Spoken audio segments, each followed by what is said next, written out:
मैथिलीक समस्त स्नेही अनुरागी श्रोतागण अजीबक नमस्कार। श्रोतागण, साहित्यिक यात्रा का नव करी लऽ कऽ आइ पुनः हम अपना चैनल यूट्यूब चैनल मैथिलीक स्नेही के माध्यम से अहाँ सबक समक्ष उपस्थित भेलहुँ हँ। आजुक जे ई कथा यात्रा छै, एहि कथा यात्रा के सूत्रधार छथि अपना मैथिली साहित्य के प्रतिष्ठित कालजयी रचनाकार श्री हरिमोहन बाबू। हरिमोहन बाबू का आइ एकटा रचना अहाँ सबक समक्ष राखि रहल छी। हरिमोहन बाबू का एहि रचना का से पहले एकटा बात कहऽ चाहै छी। जँ केओ गोटा नव छी हमरा एहि चैनल पर, पहले बेर देख रहल छियै वा सुनि रहल छियै, तऽ निश्चित चैनल सब्सक्राइब कऽ ली से आकांक्षा। तऽ बेस लेल जाउ हरिमोहन बाबू का आइ एकटा रचना, ये रचना के शीर्षक छियै जे खट्टर काका आ फगुआ। खट्टर काका आ फगुआ। तऽ बेस लेल जाउ आजुक ई रचना। ओहि दिन फगुआ रहै। खट्टर काका केसर बादाम दऽ कऽ भांग छनैत रहैत। हमरा देखते बजला, आबऽ आबऽ आइ केसरिया बनैत छै, एक गिलास तोहूँ पीब ले। हम कहलियनि खट्टर काका हम तऽ नहि पीबै छी भांग यौ। खट्टर काका तखन जीबैत छ किया? तखन जीबैत किया छ?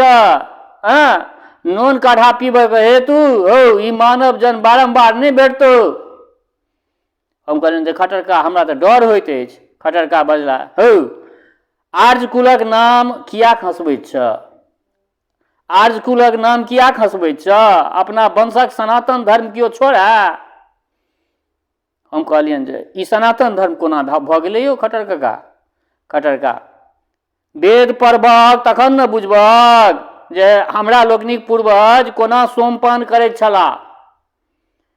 ऋग्वेदक प्रथमे खंडमे जे सोमक स्तुतिगान प्रारंभ भेल अछि से कियाक सम पर आवत? नवम मंडलमे तऽ तेहन सोम रसक प्रभाव छूटल छै जे सब किछु ओहिमे डूबि गेल छै। हम कहलिए परंतु सोमरस भांगे थिक, तकर प्रमाण ई तऽ देबै ने खट्टर काका। सोमरस वास्तवमे भांगेके कहल जाइ छै, एकर प्रमाण तऽ देबै। खट्टर काका प्रमाण एक दू नहि अनेको। देख ओ कुंडी सोटासँ घोटल जाइ छल। ओ कुंडी सोटासँ घोटल जाइ छल। लोढ़ी लऽ कऽ पीसल जाइ छल। वस्त्रसँ छानल जाइ छल। दूध वा पानिमे घोरल जाइ छल। ओहिमे कईएटा मसाला पड़ैत छलैक। ओ तीन रंगसँ छानल जाइ छल, हरियर, उज्जर ओ पियर, अर्थात सादा, दुधिया ओ केसरिया। एहि तीनू रंगक वर्णन वेदमे आयल अछि। यदि एतबो पर तोरा संदेह हो जे ओ भांग नहीं ठीक, तखन बुझबाक चाही जे तोरा बुद्धिएमे भांग पड़ल छौ। हम कहलिए परंतु किछु गोटा सोमरसक अर्थ ज्ञान अथवा चंद्रमाके किरण लगबैत छथिन, कहै छथिन जे सोमरस जे भेल से ज्ञान भेल या चंद्रमाके चंद्र किरण भेल। खट्टर काका हुनका लोकनिके बुद्धि अजीर्ण हेतनि। हुनका लोकनिके बुद्धिके अजीर्ण हेतनि। जेना कतेक गोटाके विद्यापतिके विपरीत वर्णनमे आत्मा परमात्माके संजोगक भेट जाइत छनि।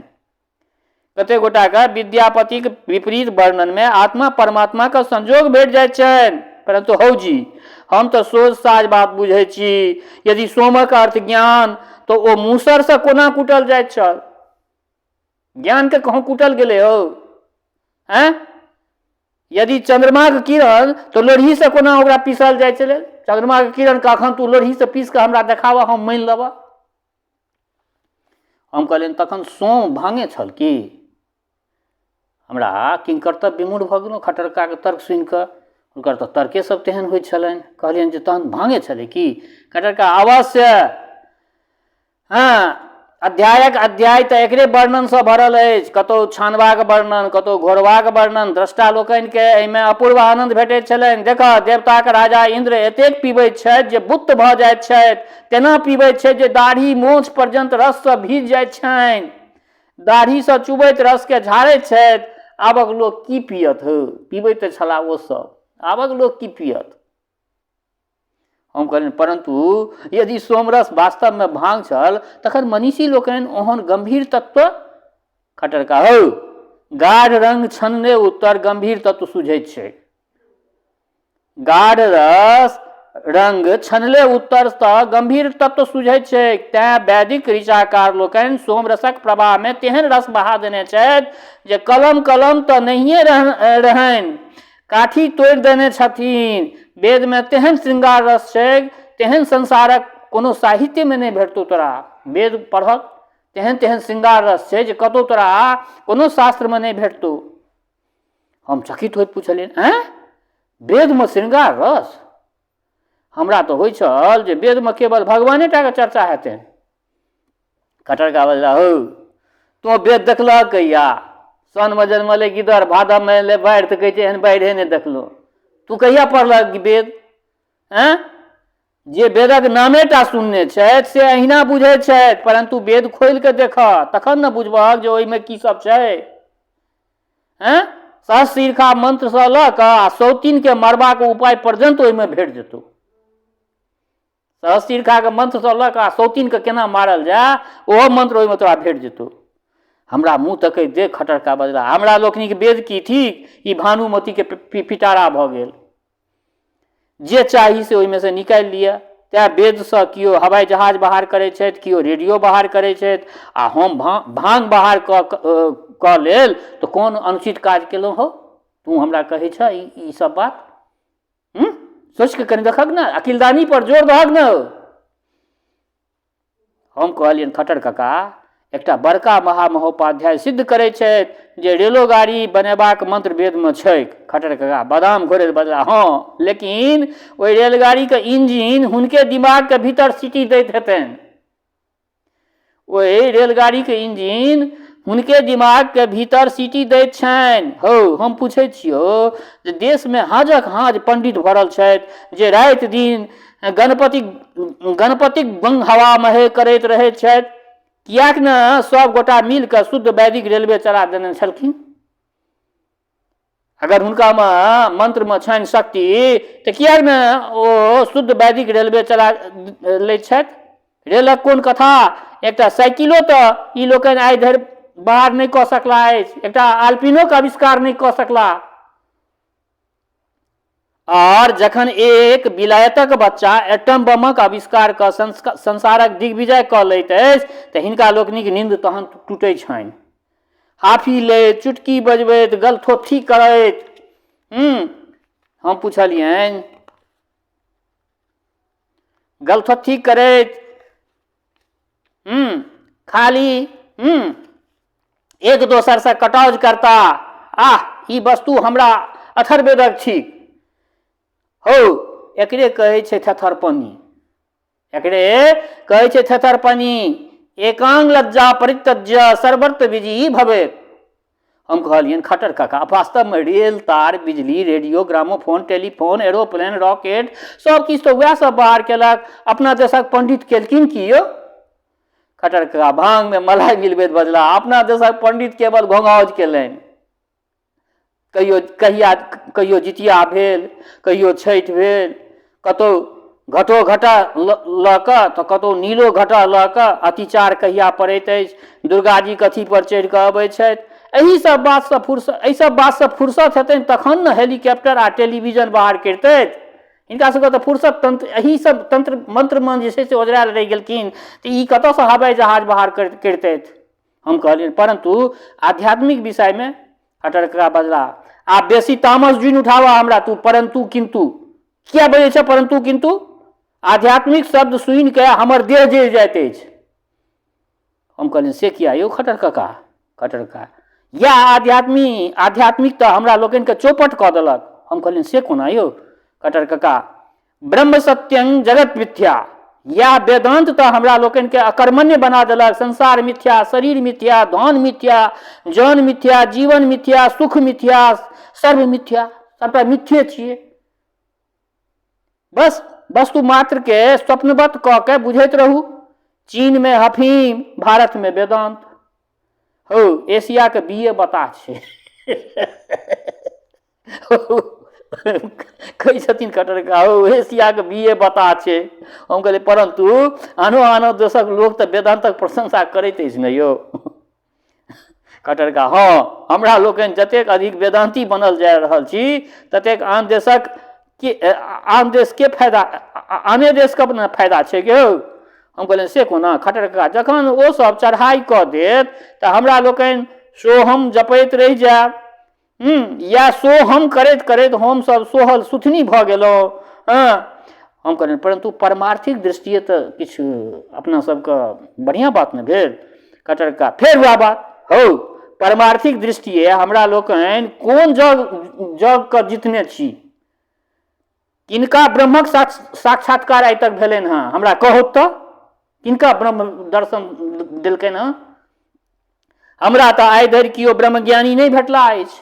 आइ धरि जँ गप सुनबाक हो तखन तऽ ब्रह्म थानमे ब्रह्म बाबा पूजे वाला भक्तो एहि देशके वेदांत छटै छथि। कलो वेदांती सर्वे फाल्गुने बालका इव। हम कहलियनि परंतु जकरा ब्रह्मानंदक रस प्राप्त भऽ गेल छै से की यौ खट्टर काका? खट्टर काका दुधिया भांग तैयार भऽ गेल छलनि, ओ दुधिया भांग एतबा कालमे हुनकर तैयार भऽ गेल छलनि। बजला ब्रह्मानंदक रस या थिकैक, हम तऽ रस आनंद ओ ब्रह्म एहि तीनू के एके कऽ कऽ बुझै छियै। ई कहि खट्टर काका लोटा उठौलनि आ पीबैत पीबैत आनंद में विभोर भऽ गेला। फगुए छलै, फगुआ दिनक ई कथा छी। हम पूछलियनि खट्टर काका अहाँ रसक अनन्य प्रेमी थी, परंतु खटरस में बेसी आनंद भेटैत अछि कि नवरस में? खट्टर काका के आँखि में लाली आबि गेलनि। बजला हम दुनू में कोनो भेद नहि बुझै छी। साहित्यिक नवो रस हमरा खटरस में भेट जाइत अछि। श्रृंगार आ मधुर एके थिक। जएह रस विद्यापति के बरियौवती में छनि सएह रस हमरा मालदह आम में भेट जाइत अछि। हास्यक स्वाद हमरा अम्मत में भेट जाइत अछि। जएह गोनू झा के चुटकुला सएह तेतरी खटमिठी वीर ओ रौद्रक अनुभव हमरा लौंगिया मरचाई में भऽ जाइत अछि। आ विभत्सक अनुभूति तीत में, करुण रसक तत्व लवण में भेट जाइत अछि आ शांत रसक तत्व कषाय में। वैराग्य शतकं पढ़ू अथवा त्रिफला चूर्ण भाकू, एके बात थी। अद्भुत रसक आनंद हमरा पिपरमिंट में भेट जाइत अछि। पिपरमिंट जे खाइ छै पान में, ओहि में हमरा अद्भुत रसक आनंद भेट जाइत अछि। हम पूछलियनि खट्टर काका अहाँ तऽ कोन रस में विशेष आनंद, अहाँ के सबसे बेसी आनंद कोन रस में अबैत अछि? खट्टर काका बजला हमरा रस मात्र में आनंद भेटैत अछि। हमरा रस मात्र में आनंद भेटैत अछि, चाहे ओ रस अनारक हो या कविता के रस हो, साहित्यिक रस हो या कुशियारक रस हो। विचार के देखल जाए तो सब रस एके थिक, चाहे वो मदिरा हो वा मदिराक्षी, मृगनयनी में या नैनी माछ में, कंचुक में या कंचुक पात में, गोपी में अथवा गोपी आम में। खट्टर काका तरंग में आबि गेल छलखिन, दऽ देने रहथिन लोटो भरि मान। बजला रस की वस्तु थी? जलक सूक्ष्म कण भेल रस। कहलखिन जे रस जे भेल से जलक सूक्ष्म कण भेल। वएह कण पुष्प में जा मधु बनि जाइत अछि, अंगूर में जा आसव बनि जाइत अछि, मोती में जा आभा बनि जाइत अछि, तरुणीक गाल पर जा ओज बनि जाइत अछि, अरुणाई पर अबैत कश्मीरी सेब, तरुणाई पर अबैत कश्मीरी गाल, एके उत्पादन दू भिन्न स्वरूपक थी।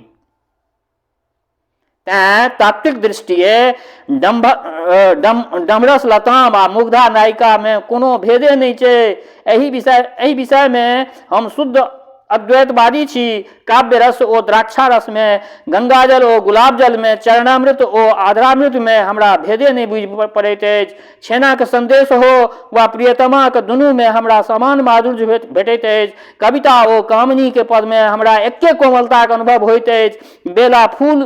बेला फुला गेल, इजोरिया छिटक गेल, सुंदरी मुस्कुरा उठली,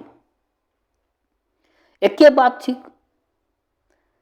कलकंठी खिलखिला उठली आ शेफालिका के फूल झड़ि गेल, अथवा चाशनी में बुनिया उझला गेल, या तीनू में भेद छै।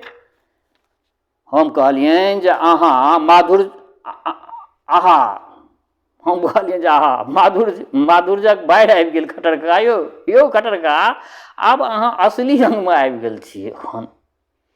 खट्टर काका अपना प्रभाव में बजैत गेला हौ एही रस में के सच्चिदानंद परम ब्रह्म वा भगवान आदि नाना नाम देल गेल छनि। ई नाना रूप धरोहरि थिका। कतौ बैखरी रूप में योगी के नचबैत छथि, कतौ किन्नरी रूप में भोगी के नचबैत छथि, कतौ सरोज बनि भ्रमर के रिझबैत छथि, कतौ उरोज बनि रसिक के रिझबैत छथि, कतौ सुरालय कतौ सुरालय बनि आस्तिक के मोहित करै छथिन, कतौ देवालय बनि आस्तिक के मोहित करै छथिन, तऽ कतौ मदिरालय बनि नास्तिक के, कतौ कंचन रूप में लोभबै छथि तऽ कतौ कंचनी रूप में, कतौ वारांगना रूप में तऽ कतौ वीरांगना रूप में। ई रस नित्य ओ शाश्वत थिका, अनादिकाल हिनक उपासना होइत आबि रहल अछि। अनादिकाल से वैदिक युगक सोम आ आधुनिक युगक चाय हिनके रूप थिक। सतयुग रंभा उर्वशी ओ मेनिका एखन चित्रपटक तारिकाक रूप में अवतीर्ण भेल छथि। एहि परंपरा के कहियो अंत होमय वाला नहीं। ई रस अक्षय ओ अनंत थिका।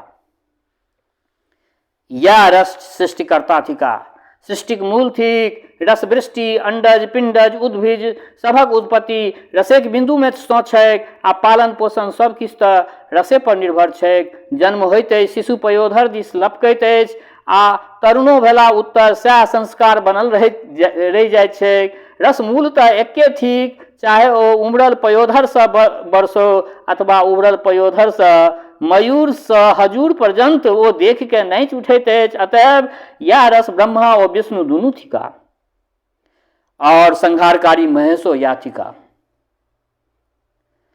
जे मधु चुट्टी के अमृत कण पियाबै छैक सएह अपना में लपटा के प्राणो लऽ लै छैक। दीपक ज्योति पतंगक हेतु जीवन मरण दुनू थिकैक। विषय रस जियेबो करै छैक, मारबो करै छै, तें ओकरा अमृत कहू वा विष, बात एके थिक। या रस ब्रह्म आ ब्रह्मानंद थिका। 84 लक्ष योनि हिनके पाछा नाचि रहल छथि।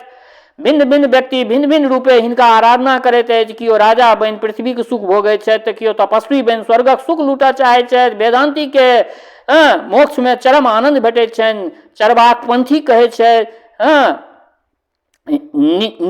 निबी मोक्षो ही मोक्ष, निबी मोक्षो ही मोक्ष। हम कहलियनि खट्टर काका अहाँ चरम आनंद कथी में मानै छी?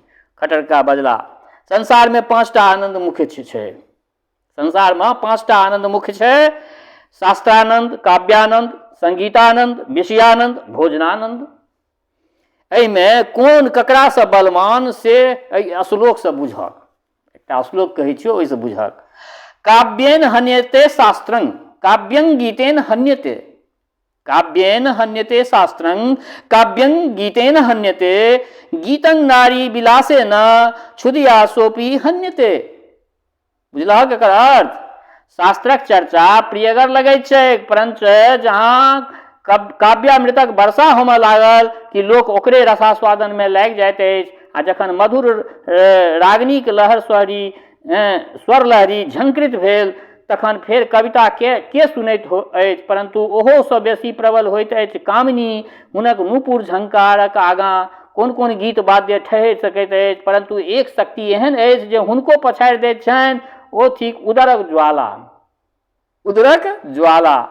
तें भोजनानंद के हम सबसे प्रबल मानै छी। रसना के जाहि वस्तु तृप्ति भेटा वह ब्रह्म थिक। अन्नं ब्रह्म मधुरंग ब्रह्म।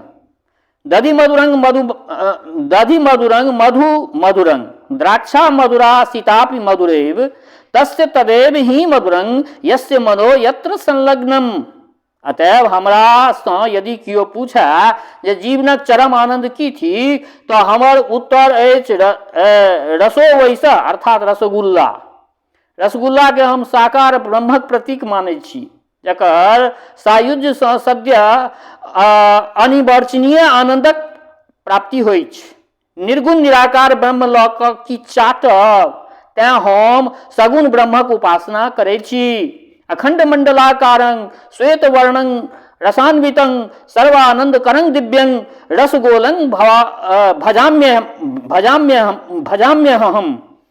परंतु ओहि ब्रह्मक पूर्ण आनंद लेबक हो तो भंग भवानी के आराधना करब आवश्यक। तें हम भंग भवानी के मोक्षक साधना बुझै छी। या भवानी हमर आराध्य देवी थी कि सदा रसमयी देवी मधुरानंददायिनी यस्या चुंबन मात्रेन ब्रह्मानंद प्रजायते। हमरा लोकनिक पूर्वज पीबाक आनंद जनैत छलाह। एकेन शुष्क कनेन चटं घटं पिबामी बापिंग पिबामी सहसा लवनाद्र खंडे संलभ्यते यदि च रोहित मत्स्य खंड गंगा पिबामी यमुना स सागरेन। हुनका लोकनिक सिद्धांत छलनि, पित्वा पित्वा पुनः पित्वा यावत यावत पति भूतले हो आप ब्रह्मानंद में लीन भऽ रहल छी। एतबा कहैत खट्टर कक्का अचेत भऽ गेला।